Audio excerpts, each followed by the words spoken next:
Thank you so much for joining in today. I'm Erica Stacey from Scout Digital Training, and I'm really excited to chat to you about Google Analytics today. A little bit of housekeeping before we get started. There is a chat box at the bottom of the screen. Hopefully it's in the same spot for you as it is for me. So if you do have any questions today, please feel free to pop them in there, though we will be using the chat bar, which a lot of you have found that way, no, that way, that a lot of you have found already. I'll have a few questions in there before we get started, but any big questions, pop them in the chat box. I'm going to be running for about an hour. I tend to go a little bit over because I tend to try and cram too much in, but I'm going to try and stick to my script and provide a high level overview of Google Analytics. We'll do some more detailed sessions over the next couple of months, but this is going to be an overview of a Google Analytics session. If you can't stay for the whole hour, the recording will be available to all registrants very soon after the broadcast. You'll receive an email sending you the link to watch it immediately. So you will be able to catch up with that later on. And it's also really good if you want to spend some time later on going through it more slowly, maybe looking at your own reports in addition to watching the replay where you can start and stop. But if you do have two screens available and want to have your own Google Analytics open at the same time as you're watching today, and following along with the reports that I'm going to be showing you, then feel free to do that as well. And apologies to anybody who joined in when I tried to do this a couple of weeks ago. I had all sorts of issues. They're rolling out NBN in my area at the moment, and our internet service is a little bit intermittent, which is not great for somebody who runs a digital business. And I didn't have a backup plan in that situation, so didn't have enough internet juice to run, but we're going to be running again today. I think that's all that I have to let you know before we start.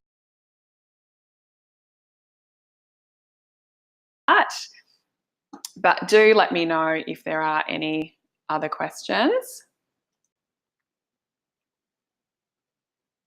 And like I mentioned, feel free to pop them in that questions box down the bottom as well.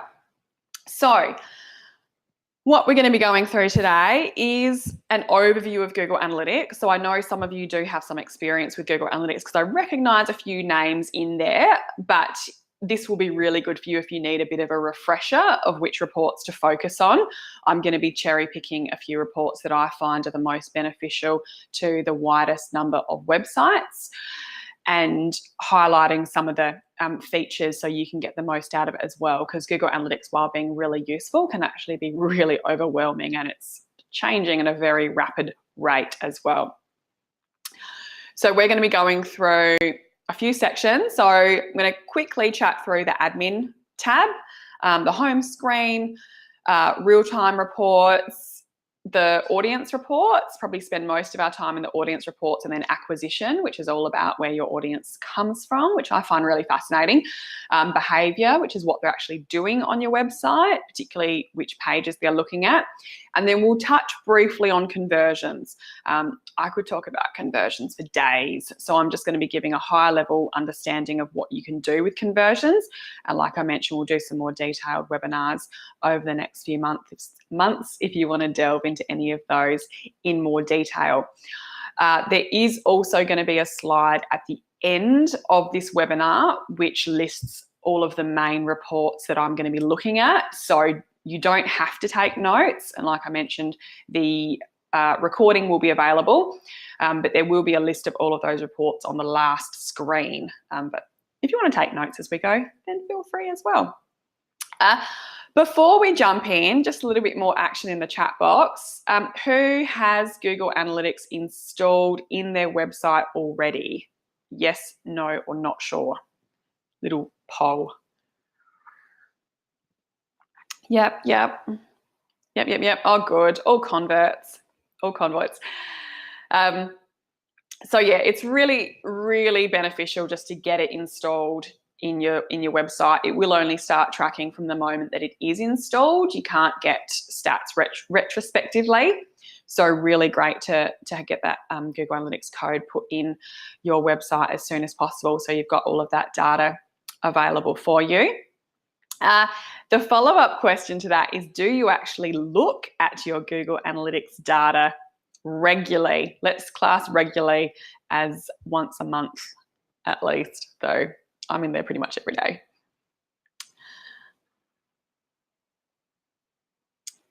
Oh, good. Oh, okay. Oh, Jenny. No, hopefully it won't be depressing. We'll try and make it a bit more exciting for you, find some of the gold in there. So yeah, I know it's really hard to find the time to do this type of reporting, particularly when you have so many other things to do within your organisation.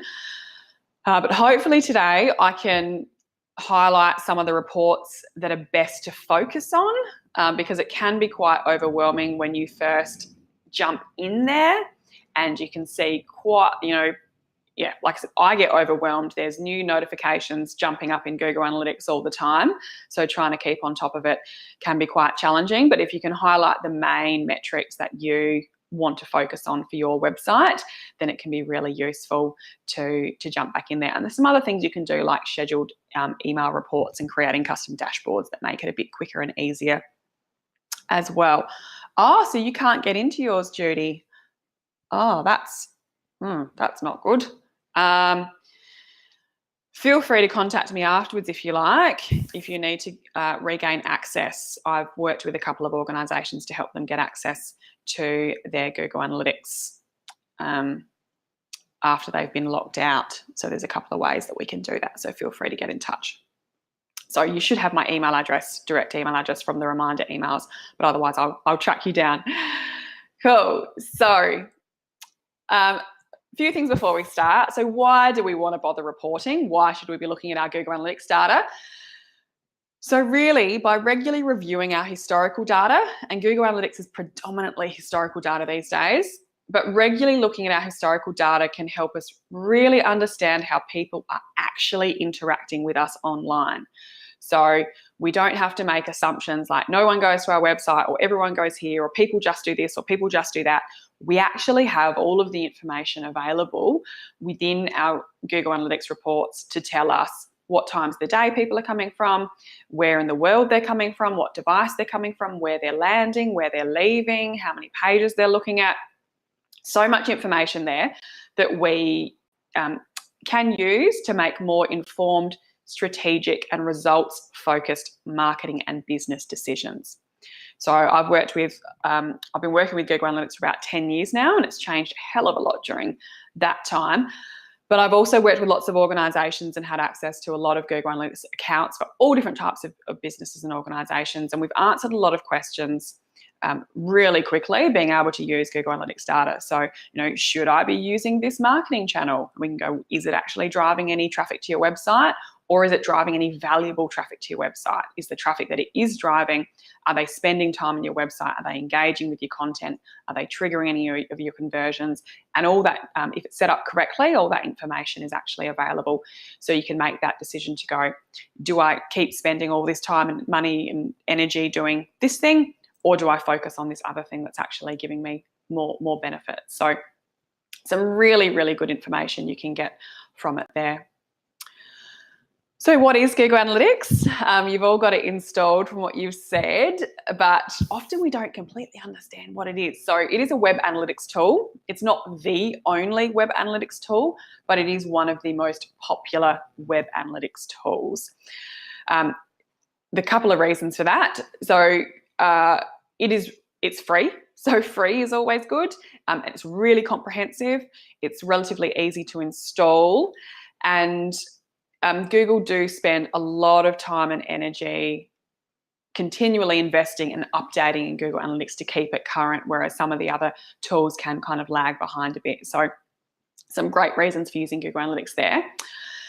Google Analytics, without getting too much into the technical side, it operates by using a combination of cookies and JavaScript.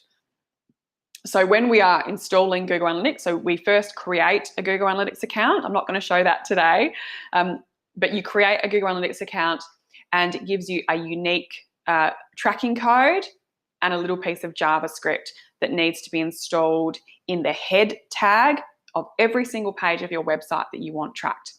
So these days, that's actually a lot easier because a lot of us will use content managed websites. So we might have a Squarespace site or a Shopify or WordPress or that type of website, which generally will have a field to put your Google Analytics code in, which then automatically includes on all pages of your website.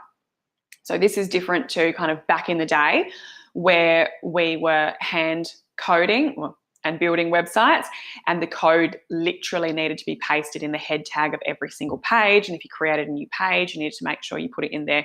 These days, usually there's one spot we put the code and it automatically filters through all the pages.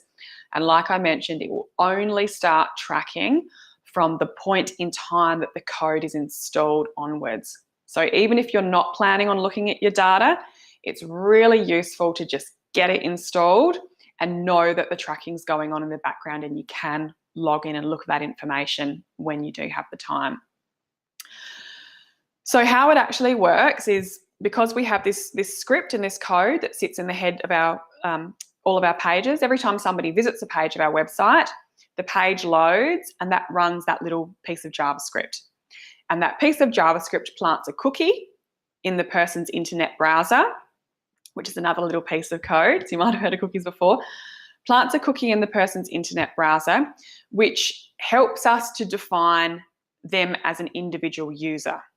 So it's not gathering their personally identifiable data, but it is actually helping us go, okay, this person logged on a desktop computer in Adelaide using a Safari browser at this time.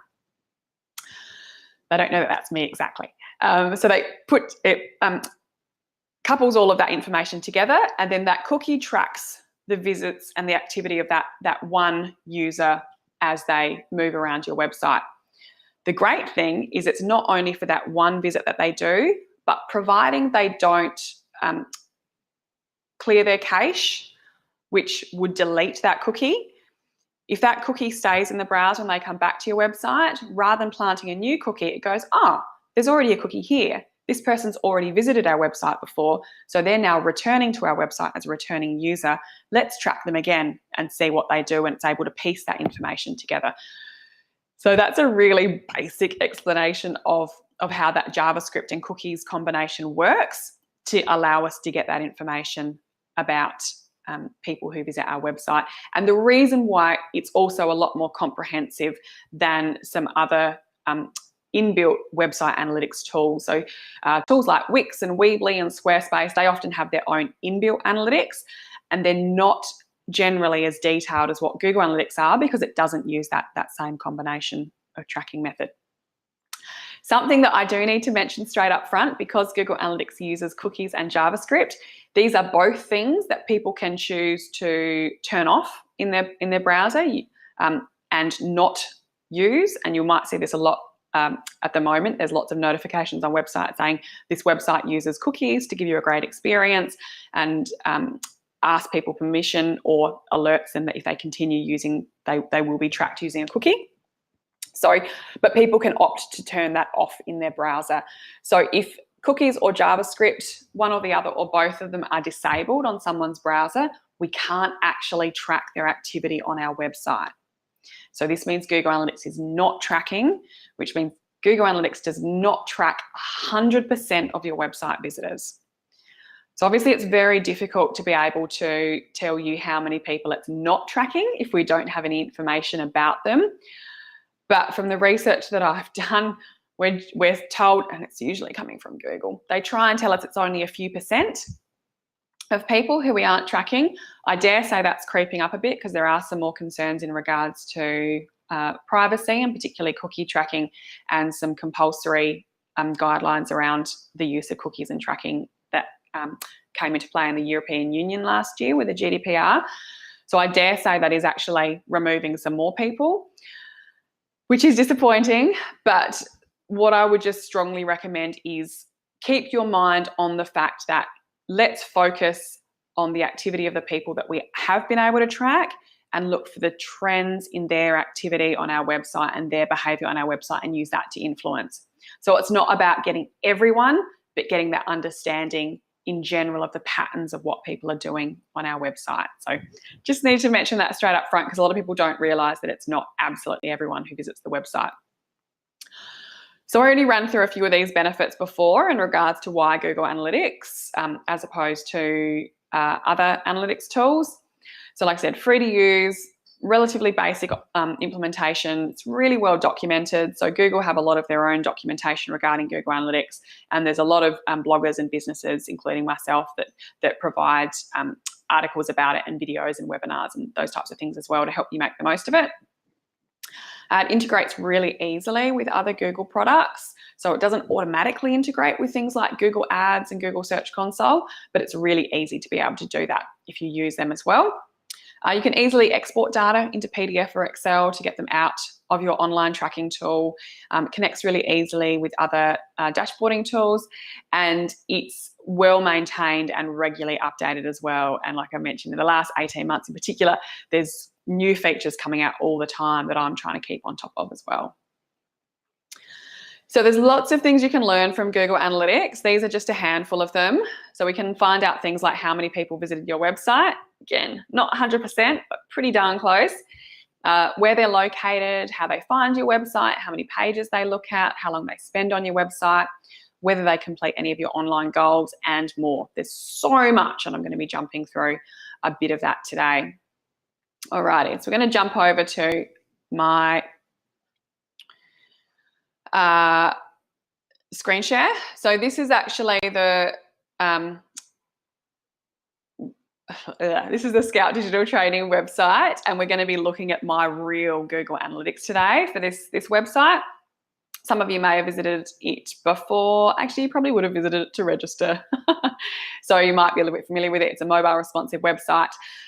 It's been live for just over 2 years. So I've got just over 2 years worth of Google Analytics, or just up to 2 years of Google Analytics tracking code in there. And I've actually developed this website once. And that's something else to keep in mind as well, is that you can actually transfer Google Analytics tracking code from one website to another. So if you create a new website, you don't need to create new Google Analytics tracking code. You can actually move that code from one to another. And that way you've got that continuity of how many people visited your old website and how they interacted with your old website, and how many people interacted with your new website as well. Just quickly, Jenny, yes, I will be answering that question, though unfortunately it's not an easy answer these days. If you pop it in the questions section under the webinar, I'll make sure that I cover it there. There should be an area where you can type in that open question. Cool, so looking at my Google Analytics, actually going to switch my camera off now because that's going to be super distracting for everyone here. Like I said, I'm going to be cherry picking a few reports to go through. I won't be going through everything, but that being said, I'll also stress that there are a lot of reports in Google Analytics. There are a lot. And I swear these days, Google are creating some new reports just because they can. So some of them are really valuable, particularly in regards to things they're doing with tracking mobile visitors. There's definite changes in activity, which the new reports make valuable. But it can honestly be really overwhelming when you log in these days. So what I'm going to do is highlight some of the main reports that I recommend focusing on that will give you the best understanding of your overall visitors and activity. So this is the new Google Analytics home report that you now see when you log in. It was released or rolled out from early last year. It's essentially a dashboard that gives you quick links into a lot of reports and a high level understanding of some changes that might have occurred over the last 30 days. So to be honest, I don't use it a lot. This is also a bit of habit because I have been using Google Analytics for such a long time. I'm quite familiar to jump in and look at the reports that I find most beneficial. But it is good to give you some of those high level stats because we will be looking at some of these reports such as audience overview, real-time, acquisition report, location overview, and those types of things. But I do want to drill in a bit deeper because I think you can get some more valuable information from the other sections there. So normally when you would have logged into Google Analytics back in the day, you would have gone straight into the audience overview report. And this is one that I do recommend starting off with and getting quite familiar with, because it gives you some good high-level understanding of what people are doing on your website. So what we will see on this report are some overall metrics, which I'll go through and explain the definition to all of them of, and this timeline.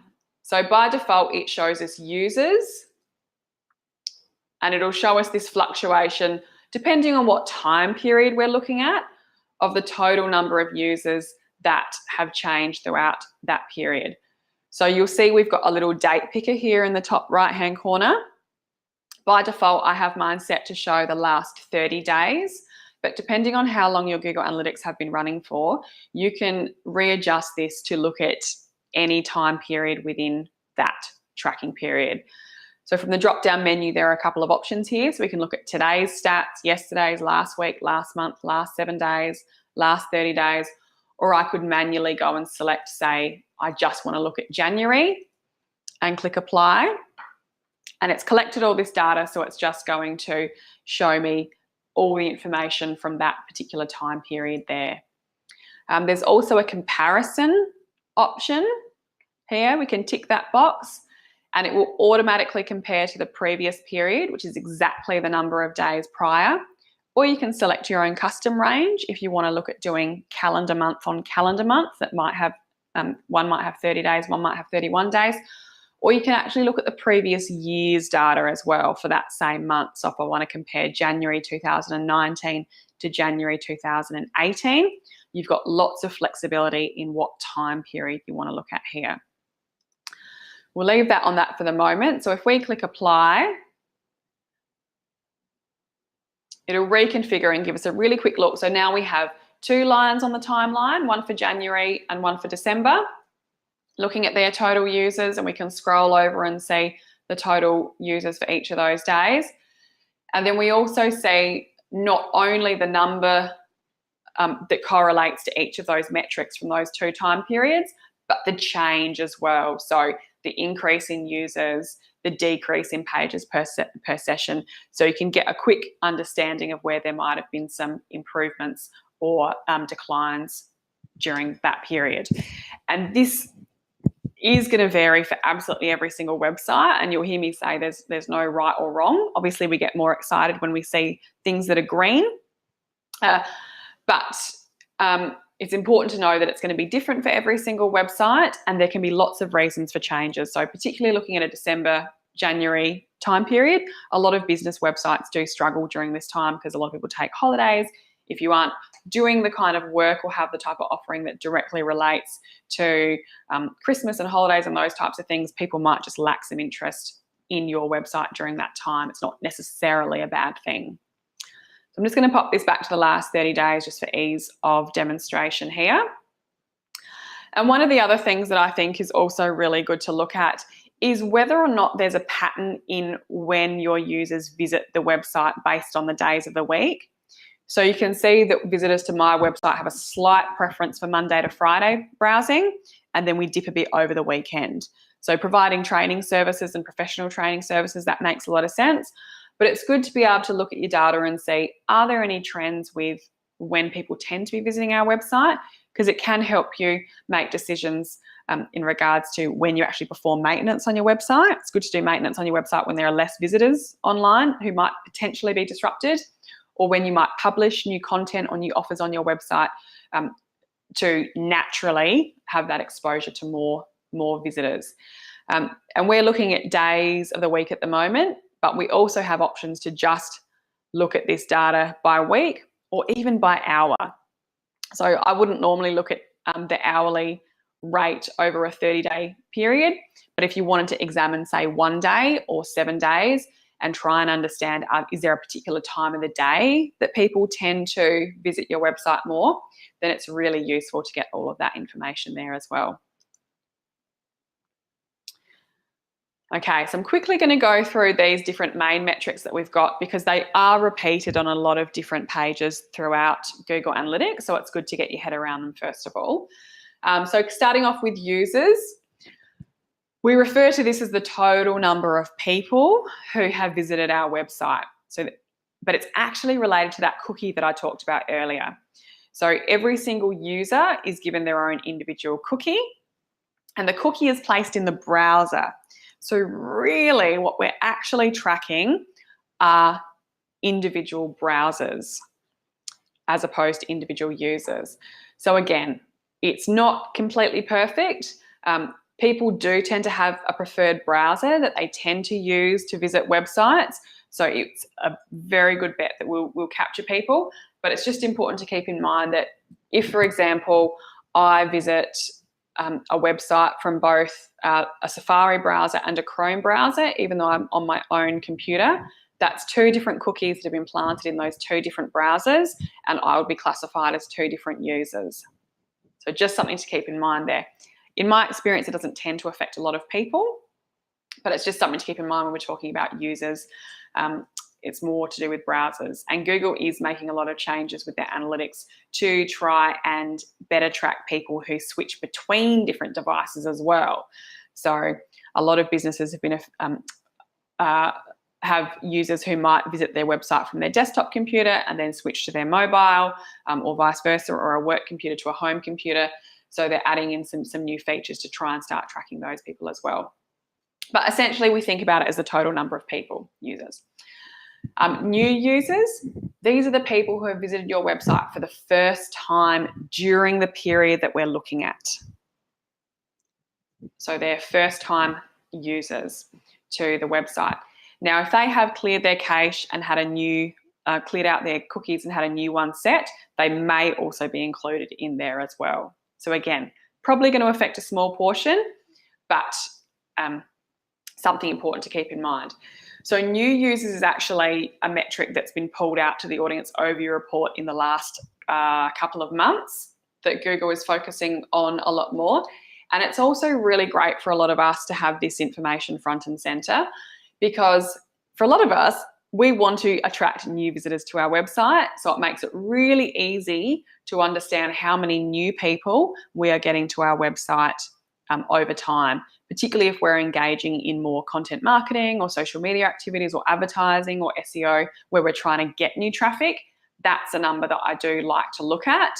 So even if your visitor numbers are low, are you getting new visitors as opposed to just the same returning visitors? And again, it's going to be different for all websites. Membership sites will have a strong portion of returning visitors who are continually coming back to get access to their member content, whereas other websites are constantly looking for new people. So there'll always be a combination. And we can see this pie chart on the right-hand side here shows us a quick breakdown of the percentage of new visitors versus the percentage of returning visitors as well. And that'll be different for everyone. Sessions are the total number of browsing sessions. So each time somebody has come to your website, viewed one or more pages, and then they've left, it's classified as a session. And then we've got the average number of sessions per user, which is literally the total number of sessions divided by the total number of users. So we're looking at a very high level here on all visitors on our website. So this is just to get a basic understanding of, do we have a type of website where people are within a certain time period visiting it 2 or 3 times, or is it less than that? And there's going to be a mixture that make up that average. And page views, it's the total number of pages that have been viewed on your website. So every time a page loads, like a home page, about page, contact page, product page, blog post page, it counts every single time one of those pages is loaded and gives us a total number of page views. And then we get this average of the total pages per session. Again, at a very high level. We've also got our average session duration, which is the average amount of time that people have spent on the website. And this is in total. Couple of things to keep in mind with average session duration, which are also important based on this cookie, is Google Analytics counts the time between page views and page clicks. So when you first load a page, let's use the home page for example, somebody first lands on your website homepage, that cookie is planted in their browser, a little timer starts. It goes 1, 2, 3, 4, and is counting how long they're on that page. And then if they click from the homepage to the About page, that timer stops and it goes, okay, they spent 23 seconds on the homepage. Now let's start the timer again for the new page. Makes sense? The issue with this is when people leave the website, we don't know how long they spent on the last page that they viewed because they haven't clicked another page. We only know up until that last page click how long they spent. That timer will end up timing out or stopping. So that's just something else to keep in mind with the average session duration, is it's not a real indication. And it's also the reason why when you see a bounced visit, it will always have 0 time attached to it. So speaking of bouncing, the bounce rate, because this is one that always trips people up, the bounce rate is the percentage of people who leave your website after only visiting the page that they land on. So they've only viewed one page of your website and they've left from that one page. And this means we don't know how long they've spent on site as well because they haven't clicked on any other pages. And bounce rate, again, is one that people often want to know what's a good bounce rate, and it can vary. So I always say as an average 50% is good, but there's a few things to keep in mind with that. Websites that have blogs tend to have very high bounce rates. So usually around 90 to 95%, because they'll often get a lot of traffic. People will come to read the blog post, but even if they're regular readers, they'll be quite comfortable just reading one blog post and then they will leave the blog post after they've read it. And even though we can do the best that we can with our blog posts with linking to other articles, adding related posts down the bottom, they're not always going to jump on there and read. It's great if we can, and it's a good technique to use, but it doesn't guarantee they're going to stay. So that's something to keep in mind with bounce rates. I also see, and this has been creeping up over the last couple of years, visits from mobile devices and visits from social media, and especially visits from social media on mobile devices, tend to have very high bounce rates. So mobile browsers are often much more action oriented. We don't keep 63 tabs open on our mobile like we do in our desktop, and keep jumping back and forth and read in the same way. Usually on our mobiles, we're looking for information, we're looking for it very quickly, we get our information and we leave. So mobile visits often have a very high bounce rate. And even if we click on links from social media, so social is a great place to be sharing your website content, people will often jump back to Facebook feed or their Twitter feed to keep reading what they would, or keep doing what they were doing on Facebook or Twitter, as opposed to just abandoning their social browsing time and jumping onto your website. So I hope that makes sense with bounce rate. Jenny's asked a question about bounce rate. She's asked, how can a bounce rate be more than 100%? That's alarming to comparing the week to a year ago. The actual bounce rate wouldn't be more than 100%. It would be the change. So if you're comparing that to the previous period, the actual bounce rate is sitting below. So I've just pulled this up on my screen. I've got 70.6 in the last 30 days versus 74.61% in the previous 30 days. And there's been a 5.38% decrease, which is actually, when we see a decrease in bounce rate, it's actually marked in green as a positive change. So you're probably looking at the change period that would be over 100%, which could be quite alarming as well. Happy to look at it with you a bit more later on if you like, but hopefully that clears that up. Oh, so that was just a quick overview of the audience overview there. And it's good to get your head around those main metrics because they are used a lot in the other reports that we look at. And we can also get a much more detailed understanding. So I'm going to jump down here. Like I said, there's going to be a list of these reports at the end of the webinar and the slides, but the one I'm going to look at now is geolocation.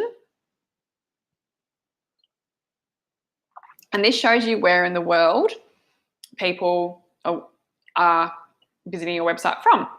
So even if you have a location-based business, you will tend to attract traffic from all over the world. Sorry, I'm just going to back up because Jenny's asked another great question about bounce rate, which I failed to answer before. Yes, high bounce rate is not always a bad thing. If people are getting the information that they want from that page and then leaving, then they've got what they wanted. So bounce rate is actually not that bad. So often, and we'll see this when we jump into the behaviour section, I'll often see a high bounce rate on things like contact pages. And that's quite common because people are looking for the contact details. They've got the contact details and then they've left. Or they've come to the blog post, they've read the blog post and then they've left if there's nothing else for them to do. So high bounce rate's not always bad. But where it is potentially a page where you want them to do something else and they're bouncing off, it could be an indication that something's wrong. So a high bounce rate on a home page is often a little bit alarming because it might mean that they've landed on the wrong website. It's not what they were looking for or not what they were expecting. It could mean that the website was too slow to load and they left before waiting for the page to load. Or it could mean that they don't really know what they're doing or where they should be looking. So if you have quite a confusing navigation or it's not obviously connecting with them with what they should click on and what they should do next, and if they're leaving the home page, that can often be a concern as well. So it's going to depend. It's a bit of a case-by-case basis, and I'll show you in the behaviour report where we can look more closely at the bounce rates of specific pages, because what we saw in the audience overview is a general bounce rate of the entire site, which is a real average. Okay, so looking at geolocation, even though our websites might have a specific geographic audience, being on the World Wide Web, they are going to attract traffic from all over the world. But this is where, again, it's good to drill down on who's actually relevant to your website and then being able to look at how their behaviour on the website is actually different to the overall stats that we see on something like audience overview. So I do get the majority of my website visits from Australia. So we can see here, in addition to the number of users, it gives us a percentage breakdown. So 44.66% during that time period have come from Australia. This website in particular does have quite a large blog and back catalogue of posts, which does attract traffic from all over the world. So that's something that I'm well aware of that influences the breakdown of traffic and also the bounce rate as well. But from a business perspective, my focus is actually not even just on Australia, but on South Australia. But I can see here, if I just look at my Australian visitors, even though they only make up 44.66% of total users, they already have a lower bounce rate than the overall site average, which is shown in this top table here. They're viewing more pages per session, they're spending slightly longer on site, and we'll talk about conversions a bit later on. They're actually contributing to most of my goal conversions as well. So definitely a more engaged audience. And this is where I encourage you to identify who your geographic audience is, if you do have one, or use this table to understand, if you do have a global audience, where maybe which countries tend to be more engaged with your website content based on how they're behaving. But from a reporting perspective, while it can be nice to go, oh wow, I got over 1,000 users in the last 30 days, it's probably best for me to be going, okay, let's look at how many people came from the area that I'm focusing on from a business perspective. But it's not just countries. We can actually click on any of these countries and it'll give us a region report, which for us is our states. And again, I can focus just on South Australia, and I can see that while it makes up a smaller portion again of total users, there's a much lower bounce rate, higher pages per session, a longer average session duration, considerably longer, and much higher goal conversion rate as well. Nathaniel's just asked about getting lots of sessions from a particular US city. Should you try and block that traffic? It can be good. I've just had a blank on the one. There's one city in particular, because we can also look at traffic by city. I've had a blank on the name. There's a particular city in the US where there is a server. Yes, Ashburn, that's it. Ashburn has a server there, which tends to send a lot of bot traffic, which is unfortunate, and it does kind of skew the results a bit. What is good is in your admin settings, there is a little tick box for automatically exclude known bots and spiders, but if it continues to happen from there, it can be good to block that out as well, because you'll probably find they have 100% bounce rate. So they're actually skewing things like your time on site, your bounce rate, while contributing to a total number of users. So we've also we can look at our visitors by city as well. So again, depending on your geographic audience, you can actually drill down to this level. And something just to keep in mind with geolocation is it's actually based on where the person's internet service provider or ISP is based. It's not necessarily their direct specific location. So again, we're not tracking them personally. It's whichever ISP tower their computer or their mobile is tapping into at the time. So we're not going to be able to drill down to things like exact suburb. It's usually going to be more broadly a capital city or a major city where that ISP is located. I just saw the time. I'm going to have to keep going, but hopefully this is all going to be useful for people. And like I said, if you do need to leave at 12 o'clock, I'll keep going and you can watch the recording later on. The other report I wanted to show in audience overview is mobile and mobile overview. And this gives you a really neat breakdown of the percentage of people who are visiting your website from the main different device types, device categories. So desktop browsers, mobile browsers, and tablet browsers as well. So really great to understand, and this kind of gets into profiling your website visitors. What type of device are they mainly using? So like I mentioned, I'm not surprised that I mainly get 72% desktop views. Most of my browsing happens from Monday to Friday. It's people who are looking for professional services. So they're more likely to be in that workplace situation. But I've seen other websites that are completely flipped around where they might have 80% of their traffic coming from mobile devices. So it's really important then to make sure you're testing and looking at your website on your mobile a lot to understand the experience that those browsers are having. It's also good, again, we can check out the behaviour. So how does the bounce rate, the pages per session, the average session duration, the goal conversions compare across devices? Like I mentioned, generally, there will be a higher bounce rate and lower time on site and pages per session for mobile devices, often because people are more action oriented on mobiles. Not necessarily that the mobile version of the website is bad, but it's always good to check and look at those browsers specifically. But it's great to have that understanding of the dominant device that people are using to access your website. Okay, I'm going to jump into acquisition. And this is where your traffic is coming from. So there are 8 main default channel groupings. So we're not talking about geographically where people are coming from, but how people are actually finding your website. So you've got direct, organic, paid, display, referral, social, email, and other. Now, not every website will have all of these. It's going to depend on what kind of marketing you're doing, but most websites should have traffic from direct, organic, social, and referral. So what do all those mean? Direct refers to people who know your website's domain address or URL and they've typed it directly into their browser. So they haven't had to search or anything. They've actually typed in scoutdigitaltraining.com.au, or perhaps they visited before, so it's come up automatically and pre-populated in their browser, and they've come directly to your site. This also refers to people who might have clicked on bookmarked websites. So if they've saved your website as a bookmark, they have a direct link to it. And if they've clicked on links in direct emails, so for example, something sent via Outlook that says go and have a look at this page, they've clicked on it and they've come directly there. So that's our direct visits. Organic search are people who type a search query into a search engine. So it might be Google, it might also be Yahoo or Bing. So even though it's Google Analytics, they do track organic searches from other search engines. And then they click on a result on the search results page that then brings them to your website. So that's our organic search traffic.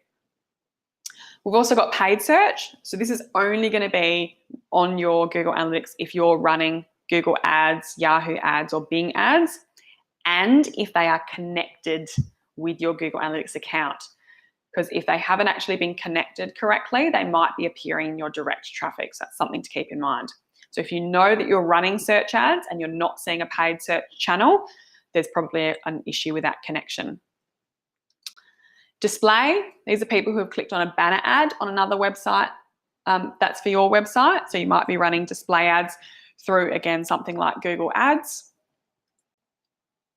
Referral, these are the people who click on a link on another website that brings them to your website. So your website might be listed in a membership directory. You might be referenced in a blog post or an article that links to your website. It might be a listing in Yellow Pages or something like that. And you can actually see what those referral websites are as well. And it's good to know who's linking to your website and which ones are actually driving traffic to your website as well. Social. So these are people who click on a link on a social media channel that brings them to your website. So it could be something like Facebook or Twitter or Instagram or LinkedIn. And this doesn't just have to be links that you're sharing on your own social channels to your own websites as well. This could actually be links that other people are sharing to your website. So you don't have to be active on social to be able to get traffic from social media. The email channel, these are people who have clicked on a link in an HTML email campaign that you have sent, or even sometimes other people have sent, that brings them to your website. So if you're using something like MailChimp or Campaign Monitor to send out regular emails, and people are clicking on those links to visit articles that are referenced on your website, then you'll be able to see those as well. Again, if you are sending emails and don't see an email channel, you might not have connected your MailChimp, for example, with your Google Analytics. And I've got some articles about that as well that can help. And then we've got other, the helpful other. So these are people who come to your website via another way that Google doesn't know how to automatically classify. Because what Google's doing is actually trying to figure out where these people have come from based on the signals that it gets. So if it's come from a search engine, if it's come from a social media channel, all those types of things. So I'll just jump back to my screen here. So I really love this report. I think it's really valuable to be able to understand how people are actually getting to your website, and not just how they're getting to your website, but how engaged they are on your website as well. So in the same way that I looked at the different locations that people have come from, here we can see a breakdown of the percentage of traffic that each channel makes up. So just under 60% of the traffic to this website comes from search engines. And then we've got direct, social, referral, email, other, and display. So yours is going to be a little bit different. But then we've also got the different behavior of each of those user groups as well. So they're going to have a different bounce rate, view different number of pages per session, different average session duration, and then you can see how they're contributing to your goals as well. So what I really like to do here, and if you're looking at analysing your data, it's good firstly to be able to identify the most important visitors to focus on. So if it's geographically, focusing on a particular state or city or country. And then also looking at how people are getting to your website and looking for those large numbers and the small numbers. I always start with the big ones and the small ones. So it's good to look at something like the majority of my traffic comes from organic search. Where does the majority of your traffic come from? And what is the behavior of those visitors like? How different is it to the overall site average? But then also look at, from a behavior perspective, who tends to be the most engaged? And this is one that always comes up for me as well. So even though email traffic for my website only makes up just under 5% of the traffic to my site, they have one of the lowest bounce rates. They view almost the highest number of pages per session and spend quite a long time on site. And this is something I see with a lot of websites, that often they'll disregard email or just do it as a bit of a, feel like it's a bit of a compulsory thing they have to do and think it doesn't actually bring that much traffic to my website, but often it brings really valuable traffic to our website. So an ongoing marketing driver for me that comes out of looking at my Google Analytics is how can I get more email subscribers, because I know when they do come back to my website, they are really valuable website visitors.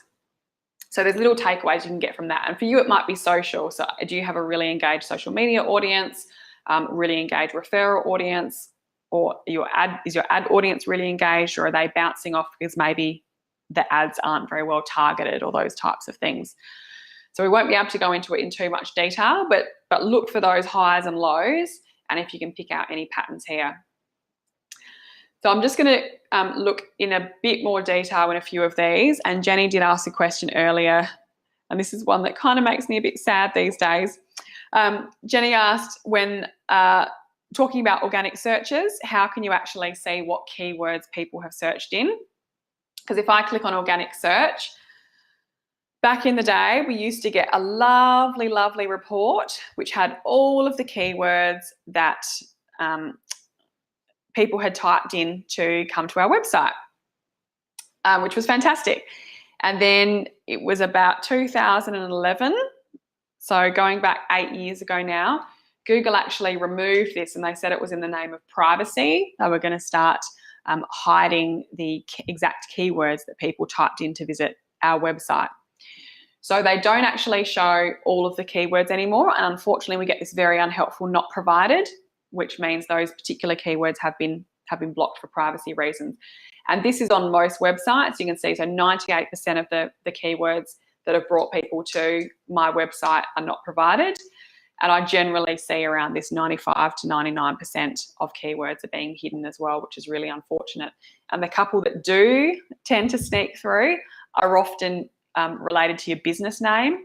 So they're the ones that I do tend to see come through, and they're very, very basic. There's a slight workaround. It's not exactly the same, but Google has another tool called Google Search Console, and I think I'm going to have to do a webinar on Google Search Console because I've mentioned it in last week's SEO webinar as well. Search Console is another free tool from Google, and it's pretty much like a health check for your website from a search engine's perspective. So it's purely looking at how your website appears in search engines. And it has this useful report called Queries.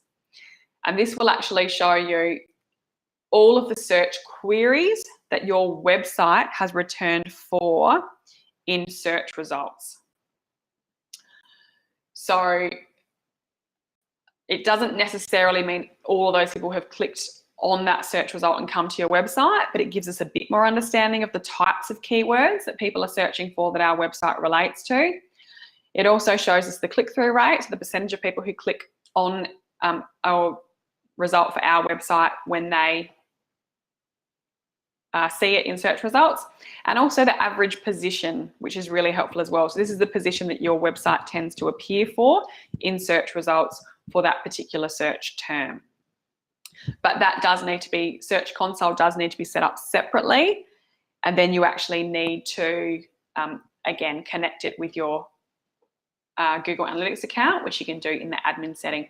Or if you don't have this report already connected, it will actually say to you that Search Console data sharing is not set up, and you can adjust it here. So there's a call to action there. But if you're interested, I will do another webinar all about Search Console because it is really, really valuable. So Carla's asked another question about the difference between not provided and not set that appears in keyword lists. So not provided is generally hidden from a privacy perspective. Not set is generally when Google have been unable to track it for some reason. So it sounds, I know those explanations probably sound like the same thing, but they are slightly different. So not set is usually that the keyword, the person might be using a VPN, like a virtual private network, and Google knows they've come from organic search, but they haven't been able to actually track the keyword at all.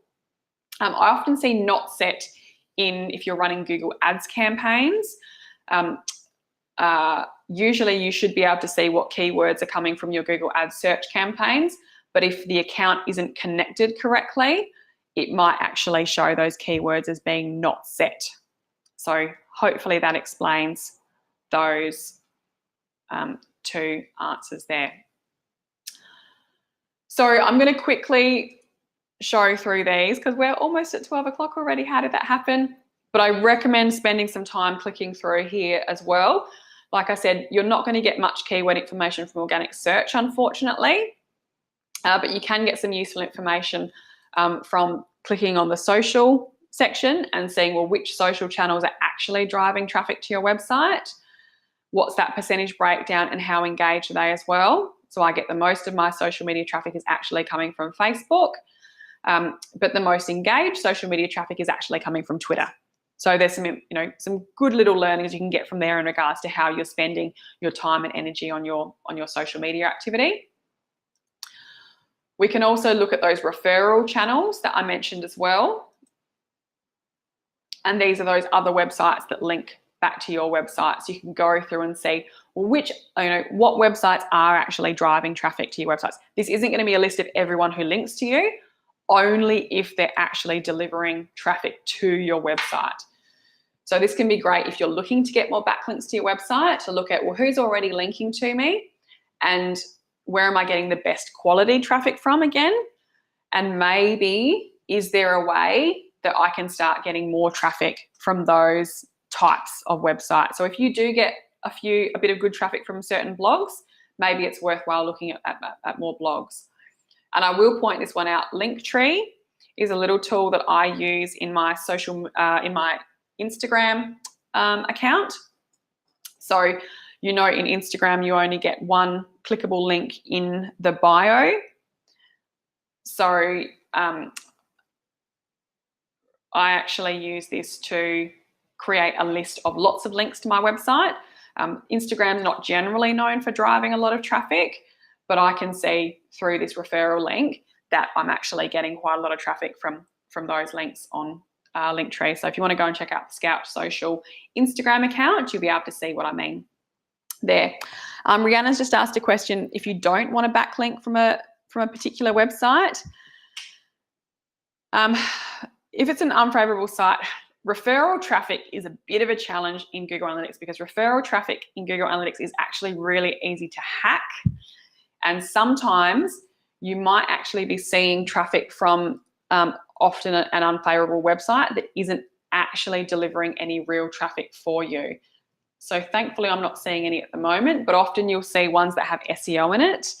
And this is another downside of Google Analytics. Unfortunately, we have this issue called referral spam, and it doesn't actually link to your website, but it appears in your search engine results, and it's not just you. Usually it happens to hundreds of Google Analytics accounts, and people end up clicking on and visiting that website, which gives them like a tiny, tiny traffic boost, which may influence their search engine rankings. So it's a really annoying thing. I'll actually share a link about referral spam.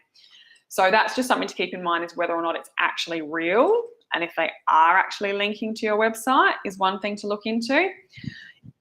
If it is a legitimate link from another website to your website, the only thing you can actually do is contact them and request that it be removed. So if it's on their website, they're the only ones who can edit it. There are some tools if you're getting into SEO and are looking at the quality of backlinks to your website. There are some tools where you can report to Google that you don't accept the backlink and it's not valuable. See you, Jenny. Sorry, it's gone over a little bit, but you get the full replay. So there are some tools if you want to get more detailed into backlinks there as well.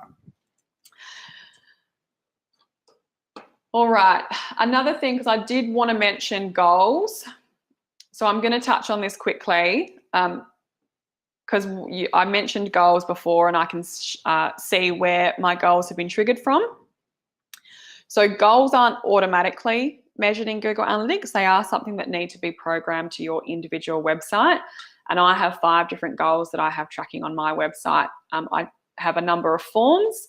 So I track every time somebody submits an online inquiry, every time somebody books online. I've got a brochure that people can download that I track downloads on there. I track every time someone subscribes to my email list, and I track when I get project inquiries as well. So I can actually look specifically at any of these and start to get an understanding of not just the overall goals, but where are most of the specific goals, which channels are most of the specific goals occurring from as well. So really useful when you do have that set up, but it does need a little bit of pre-work to get it going and a bit of planning there as well.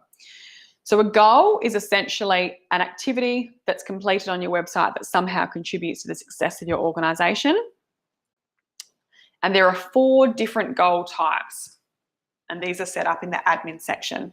So there's a destination, which is viewing a specific page. There's duration, which measures a particular time on site. There's pages per session, which tracks the number of pages viewed. Or there's event, which is a specific action taken within a page of your website. So those goals might be things like sales or leads or inquiries or trial signups or account creations or newsletter subscriptions. So I use the destination goal tracking because it's a very easy one to set up, and I can do that with my forms because every time somebody completes a form, they are directed to a specific page on my website that they only see if they've completed that form or completed a booking or downloaded the brochure. So it does need a little bit of planning in that regard, but once you do have that set up, it is quite straightforward to do. Events can be a little bit more challenging. So events are actions taken within a page. So things like PDF downloads aren't automatically tracked through Google Analytics, but they can be tracked using event tracking. Same with things like clicks on buttons. If you have a widget or a calculator that performs an action within a page, because remember, Google Analytics looks at pages as we change and move between pages and counts that, not within the pages itself. So it's worthwhile spending a little bit of time to think about what are the things that people can do on your website and that you might like to track through your Google Analytics, and then what's the best way of setting them up. So is it something like a destination page goal, or does some event tracking need to be set up within there as well? And I'll do another webinar where we look more specifically at goals and event tracking because it is quite a big area to get into. But you'll be able to see, if you don't have any goals set up so far, the value that you can see in these reports once they are actually set up and tracking. Okay, going a little bit over time, so sorry about that. I'll have to try and trim this down a bit further the next time I run it. I'm going to jump down to the behaviour section and then we'll stop after this. So behaviour is what people are actually doing on your website, and the bulk of what Google Analytics tracks is the pages that people are actually viewing on your website as well. So I like to look at the site content section, and there's 3 main areas that I look at. We look at all pages. So this is all of the pages that people visit on your website collectively. But then we've also got, I'm going to skip over content, drill down. We've got landing pages, which are the pages that people enter your website from, because they don't just enter from the home page. They can land on any page, and the pages that they most exit from as well. But to get a general overview, it's really good to look at the all pages report. And you can either look at this by the URL, just page by default, or you can click on it and look at page title, which, if you recognise and have easy page titles, can be helpful as well. And this is going to become a bit of a preferences thing. If you just see a /, that means your home page, because what we're seeing here is everything that comes after your domain name. So if you're on the home page, usually it would just be something like scoutdigitaltraining.com.au, and that / just means we're on the home page. So we'll see a breakdown here of the total number of page views per page. But then we're also seeing things like the average time on the page, the number of people who entered that page, the bounce rate of that particular page, and the exit rate of that particular page as well. And this is where, like I mentioned earlier, it's good to be able to look at the bounce rate of specific pages. It's nice to keep an eye on it on the overall site level, but here you can see, are there particular pages where we're losing people? People are bouncing off, or particular pages that have a high exit rate, because exit rate and bounce rate aren't exactly the same. Remember, bounce rate are the percentage of people who leave your website only visiting the page that they landed on. So if you have a high bounce rate for a particular page, it means they landed on that page and they left from that page as well. But the exit rate is the percentage of people who leave from that page and they may have visited one or more pages. Nathaniel, does a time of 0 seconds mean a bot? No, it doesn't. It just means a single page visit. So if you've got average time on page is 0, it means everybody on that who visited that page would have been a bounced visit. No worries. So there's some things, for example, that I know with my data. I've got some helpful how-to blog posts that rank really well in search and get a lot of traffic, but they also provide a lot of answers. So people spend a lot of time on that page, and a lot of people also leave from that page as well because they get the answer that they're looking for. So that's not necessarily a bad thing. Whereas when you see a high bounce rate for a home page, that might indicate people aren't sure what to do, or they've landed on the wrong spot as well. So it's good to glance through here and get an understanding from an overall perspective with how engaged people are with your individual pages, and where there might be some opportunities to maybe make the page navigation or options clearer to try and keep them on the page, direct them the way that you want them to go. Maybe try and keep them on the page with reading more links and linking off to other blog posts that are related to the same topic, or those types of things. And then you can also jump into landing pages and exit pages, like I mentioned, to really look at where people are landing on your website and where people are leaving your website. So I'm going to wrap up because I have gone a little bit over time, which has been a good exercise for me to realise how much I can actually fit into this. So I've got a question from Kat here. So I just said, talking about the difference between page views and content drill down, because you run a news site and you like to report on the most successful stories or blog posts, but there are variances in the data. So the content drill down generally will group together similar types of pages, and give you an understanding of where the total number of page views might relate to pages of a certain category. So for example, we have a lot of events on our site, so we can look collectively at all the pages within the events section.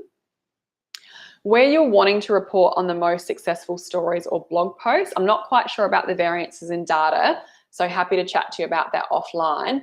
But usually for that, I would actually go back to my all pages report, unless you can easily find them in content drill down, and define a particular date range. And this is sometimes going to be challenging because even though we might publish a blog post in February, it could be viewed in February, March, April, May, and those page views and data will continue to build over that time.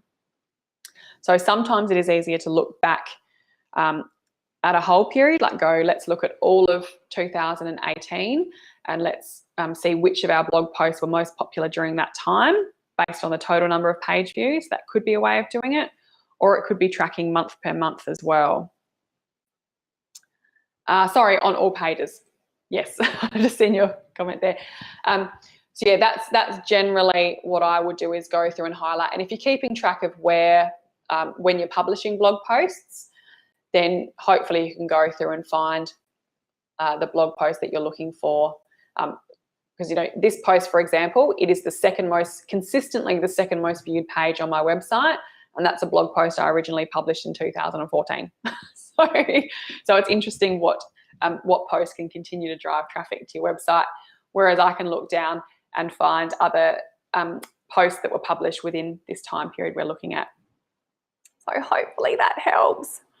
And it's really indicating, even though we're all using the same Google Analytics software, it's totally, totally unique to our own website and situation as well. So just to wrap up, thanks for hanging in there. And like I said, there's a few other topics that I'm keen to explore in other webinars as well. And if you do have any suggestions, feel free to contact me or post on our social media channels and let me know what you would like to hear about, because I am going to be doing these much more regularly this year. So a few other features, I've mentioned some of these. So you can export data from Google Analytics as PDF or spreadsheets. You can create custom dashboards. And you can create scheduled email reports, which are really useful for being able to regularly look at your Google Analytics without having to log in. And there is a Google Analytics mobile app as well. So it doesn't provide as detailed information as what you see on the desktop version, but it's really good if you are out and about and do want to keep track of what's going on with your analytics, particularly if you're doing something like launching a campaign, or you have some ads going and want to check quickly what's happening at that high level. So those reports that we looked at that I recommend, they were audience overview, the audience geolocation, audience mobile overview, acquisition all traffic channels, and then drilling down more specifically into acquisition search console queries if you have that set up to get an understanding of your keywords. Also acquisition social network referrals. So that's where you can understand which social channels are driving the most traffic and how engaged they might be. Behaviour, site content, all pages. And you might also want to have a look at landing pages and exit pages as well to really get a hold of what's the first impression people have of your website and where are they leaving. And to be honest, people are always going to leave a website. Unfortunately, they're not going to have our website open forever. So that is something that's going to happen. We leave websites all the time.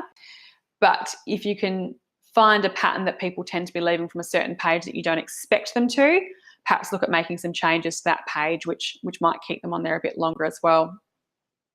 And even though we didn't look at the conversions report specifically, we just touched briefly on the types of conversions that you can track and how you can see and make sense of that data in your Google Analytics reports, particularly in regards to understanding where people are coming from before they contribute to your goal, either geographically or which acquisition channel, or even what device people tend to trigger more goals on as well. Cool. So we do have another webinar coming up in another couple of weeks.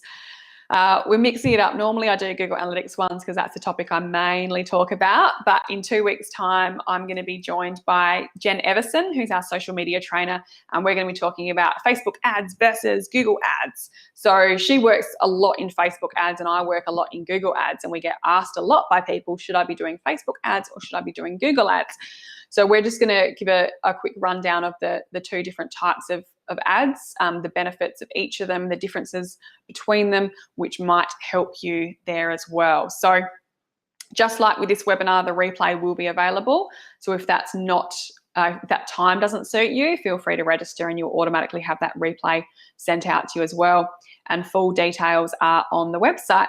Thanks, guys. I'm glad that was helpful. Sorry it ended up being a little bit rushed. I always tend to overestimate how much I can fit into an hour. I could honestly talk about this all day. So yeah, do visit our website and you can check out other stuff we've got there. I've got a few other videos, some Google Analytics training videos. If you're interested in looking at things like filtering out traffic, using annotations and those types of things, have some short videos and other webinars there as well as our training, blog posts and other upcoming webinars. So I'll hang around for a bit longer. If anybody has any questions, I can answer them in the chat. Otherwise, have a good day and I'll chat to you later on.